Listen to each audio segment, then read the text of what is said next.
solve this question. What is the average value of the half wave rectified voltage in the figure, right? So when you have a question like this, the first thing you need to look out for is to check as to whether it is a full wave or half wave rectification. And we know that we can see clearly that this one is what, a half wave rectification, because with half wave rectification the output, the negative side of it is what, suppressed.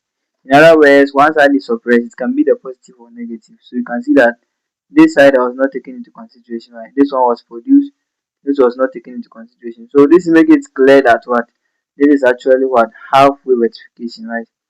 But the question states that we should find the what, the average value, right? And we know the average value for half wave rectification is given by what, the peak voltage, right?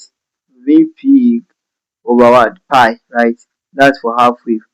So we can say V average is equal to, we know the peak is what, 50 here, so 50 over pi, and that will give us the corresponding value of, let me use my calculator here, that will give us a value of what, 15.9 what, volt as an average what, voltage. Okay, thank you very much, and then we are going to meet in our next question. Bye.